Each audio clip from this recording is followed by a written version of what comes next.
Mga kabombot ka Sir Nation, nasa linya ho ng ating komunikasyon ang chairman ng Philippine Red Cross, si former Senator Richard Gordon. Alamin natin ang mga pinapaghahandang ginagawa ngayon ng Philippine Red Cross ngayong sunod-sunod itong kalamidad na tumatama dito sa ating bansa. Magandang umaga po, Chairman. Si Bombo Victor po ito together with Bombo Jai, at maraming salamat po sa pagpapaunlak sa panayam na ito ngayong umaga. Unang-una, Chairman, kumustahin ko lamang po ang Philippine Red Cross sa ngayon. So far, ano na pong na-deploy na tulong ng inyong organisasyon dito sa sunod-sunod ho na kalamidad na tumatama dito sa ating bansa, Chairman? Sa lahat ng nakikinig at nanonood sa ating palatutunan. Well, ang Red Cross, hingal lang ang pahinga. Kakatawang sabihin, pero talagang araw-araw, gabi-gabi, dito sa National Headquarters at saka doon sa lugar na pinangyayarihan ng malalaking bagyo, katulad ng Cebu, Visayas, at gano'n rin sa Luzon, nakaraang buwan at kalahati, talagang pukpukan ng trabaho. Sa Kabisayaan, dahil sa Cebu at saka sa Negros, sa Oriental, sa Negros East, sa Palawan, talagang makikita mo ang Red Cross ay aktibo sa pagbibigay ng tubig, no? There are 6 water tankers or 5 water tankers in Cebu, water tanker in Negros, at water tanker dun sa Negros Oriental, no? And then you have payloaders. Meron tayong 4 na payloader doon sa Cebu. Dahil para mabuksan yung mga karsada doon at makapasok yung mga relief columns, no? Pagkatapos marami tayong food trucks. Ang food truck, kaya na magpakain ng 1,000 kada biyahe. So, wala ka dyan sa mga evacuation center at saka sa mga tabi-tabi na mga naturang mga probinsya.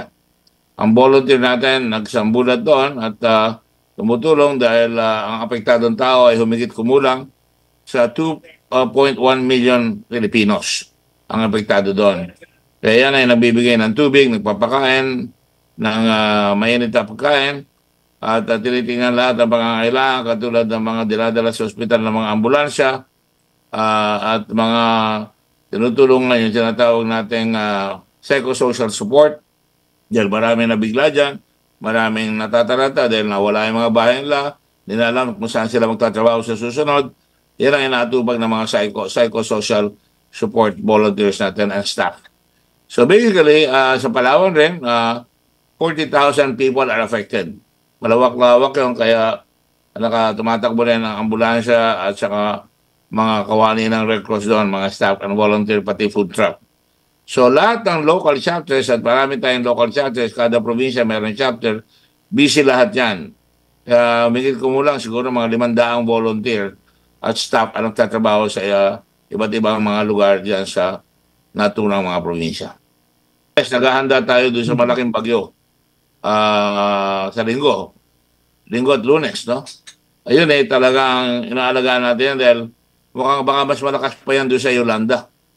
Dahil pag tinignan mo yung kaulapan niya, nandun siya sa Pacific Ocean, halos ang kanyang yakap, halos yayakapin niya ang buong Pilipinas. Pero ang sinasabi ng Pag-asa ay patungo sa Luzon. Kaya naghahanda tayo, lalo na sa Northern Luzon, at katakausap lang namin na para nag-acquire na ako ng mga payloader na bago. Mag-acquire ako doon at saka ng water tanker. Nagpapalimos ako ng water tanker para madagdagan yung 29 water tankers natin. Malamang madadagdagan ko ng 10 yan. Yung water tanker, para malaman ng tao, dadala ng 10,000 litro ng tubig. Lumalakad yung mga truck na yan at sinusuportahan niya ng mga bladder na pinupuno natin, 10,000 liters or 5,000 liters. Lalagay yan sa 4 na sulok ng bayan na natatabaan at pupunuan niya ng mga water tanker tuwi-tuwi na walang tigil yun. Inililinis yung tubig, dinadala yung tubig sa bladder, at bladder meron tayong tinatawag na mga abang o mga poso na 8 o 6 na pipilaan na lang ng tao, dala-dala nila yung kanilang water receptacles o yung mga tinatawag nilang jerrycans. So bukod dyan, siyempre, yung mga pagkain rin, hindi natin pinababayaan, at saka kung ano pang makikitang karamdaman o pangangailangan, tinutugon ng Red Cross yan. Chairman, we understand na tuwing may kalamidad, isa ang Philippine Red Cross, particular itong mga tauhan ng Philippine Red Cross, itong talaga namang walang halos walang pahinga para lang matulungan itong mga kababayan. Anyway, Chairman, ano pong panawagan ninyo sa mga nais pang magpaabot ng tulong? Paano ito maipaparating ho sa Philippine Red Cross? Go ahead, Chairman. Lahat ng chapters namin sa bawat probinsya, meron chapter doon. Okay, tumawag lang kayo, pinakamadali, hotline 143. 24 hours yan, sasagot. Kung nasa laro nyo gustong ibigay, padala nyo yung pera o padala nyo yung gamit, paabot yung gamit doon sa mga chapter para madala yon. Pero, pagbigyan nyo na lang kami na mag-prioritize kung saan dadalhin yung gamit. Dahil hindi naman pwede sabihin, paborito ko ito eh. Hindi naman ho ganun ang Red Cross eh. Ang Red Cross pupunta kung saan pinaka-vulnerable ang tao. Yung talaga nasaktan talaga, yun ang uunahin natin. Dahil pupunta kami doon sa most vulnerable. Yan kita ng halimbawa. Kung lahat ng tao gusto magbigay, maganda yan.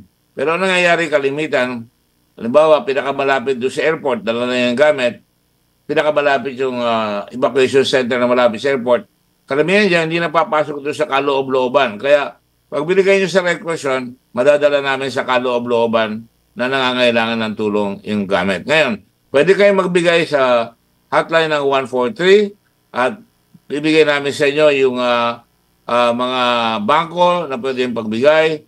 Kunin nyo lang yung resibo para makikita namin na nagbigay kayo. Katulad ko, tumatanggap ako sa Amerika, yung mga kaklase ko doon, nagpadala ng $4,000 na, kung di ako nagkakamali, no? Marami rin tayong mga kasamang kaanib na mga Red Cross Societies nagpapadala. Tinatanong nga ako ni President Marcos kung saan nagagaling yung pera. Madalas nagagaling yan na sa mga kasama natin sa International Federation. At sapagkat kami rin, pagka nadidisgrasya, halimbawa ang Turkey, mayaman na bayan yan, binigyan natin ng $100,000 yan at mga blanket at mga ganun nung sila ma-earthquake. Ganun rin ang Syria. Ganun rin ang Japan, binibigyan natin. I'm very proud ng Red Cross, masyadong respetado talaga ng buong mundo. Kung natatandaan nyo, yung Ginsaugan, yun ang unang binigyan natin ng bahay, nung nahulog at natipak yung bundok doon. So talaga marami na talaga natutulungan sa pabahay, livelihood, pati eskwela. Chairman, may katanungan din ng aking katandim dito si Bombo Jai. Bombo Jai, go ahead. Panghuli na lamang, Chairman, malapit na rin po ang Dugong Bombo 2025 ng Bombo Radio Philippines Foundation Incorporated sa November 15 na po. Baka may panawagan po kayo sa mga nais pong mag-donate ng kanilang mga dugo para sa mga nangangailangan. Alam mo, inaanya ko kayo sa lahat ng chapter na may Bombo Radio. 25 areas ang may blood donation drive ng Bombo Radio. Napaka-successful yan. Malaking tulong yan sa isang araw. Ang dami mabibigyan ng dugo. At masasabi ko sa inyo, ang Red Cross sa tulong ng mga katulad ninyo, mga stasyon ng Bombo at mga tao na bibigay ng palagi, katulad nga ng isang araw, yung mga apo ko nagpunta ng piyestang patay sa Olongapo. Mga teenager yung apo ko, nagbigay sila ng dugo. Kusang loob, wala sila sabi sa akin, pero nagbigay sila ng dugo. Marami mga tao, mga bata, nagbibigay ng dugo sa Red Cross. Kaya, masasabi ko, pag humingi kayo ng dugo sa Red Cross, hindi kayo mabibigo. Ako tinatawagan kahit na madaling araw ng mga taong hindi ko kilala, mga mahihirap na mga tipo ng dugo na bibigyan natin. At masasabi ko sa inyo, anytime you call 143, Red Cross 143, mabibigyan kayo ng dugo. At kung mahirap kayo, mabibigyan kayo ng dugo.